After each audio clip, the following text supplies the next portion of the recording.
కడప జిల్లా పోరుమామిళ్ల మండలం కొండుగారిపల్లిలోని ప్రాథమిక పాఠశాలను మూసివేసి ఇక్కడి పిల్లలను చిన్న ఎర్రసాల గ్రామంలోని పాఠశాలకు బదిలీ చేసేందుకు అధికారులు సిద్ధం చేశారు. కొండుగారిపల్లి ప్రాథమిక పాఠశాలలో సుమారు 40 మంది విద్యార్థులు విద్యను అభ్యసిస్తున్నారు. అయితే విద్యాశాఖ అధికారులు విద్యార్థులకు కానీ తల్లిదండ్రులకు కానీ చెప్పకుండా విలీన ప్రక్రియ వేగవంతం చేశారు. కొండుగారిపల్లి నుంచి చిన్న ఎర్రసాల గ్రామానికి 4 కిలోమీటర్ల దూరం పిల్లలు నడుచుకుంటూ వెళ్లి చదువుకుని రావాల్సి ఉంది.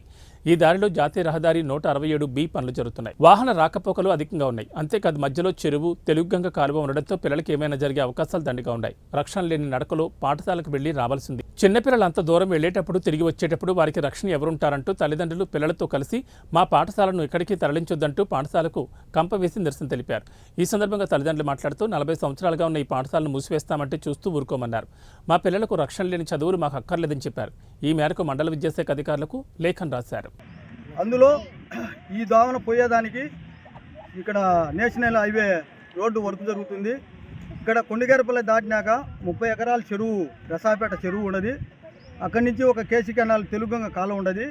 4 కిలోమీటర్ల దూరంలో ఉండి ఒక 5వ తరగతి పిల్లోడు కూడా 8 సంవత్సరాల పిల్లోడు ఈ దారిని నడచాలంటే ఇబ్బందికరంగా ఉంటుంది.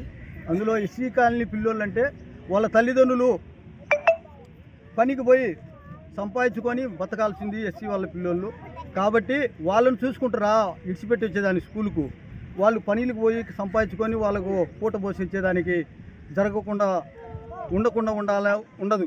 అందుకు కాబట్టి చిన్న ఎర్సాల అటాచ్మెంట్ స్కూలు మాకు వద్దు. కొండగారిపల్లినే 40 మంది విద్యార్థులు ఉన్న స్కూలు మాకు కొండగారిపల్లి ఎస్సీ కాలనీకే ఉండాలని, ఇక్కడ నుంచి అక్కడికి తరలించవద్దని డిపార్ట్మెంట్కి కానీ పై అధికారులకు కానీ మేము చెప్పుకునేది ఇదే మనవి. మా కాలనీలో 40 మంది స్ట్రెంత్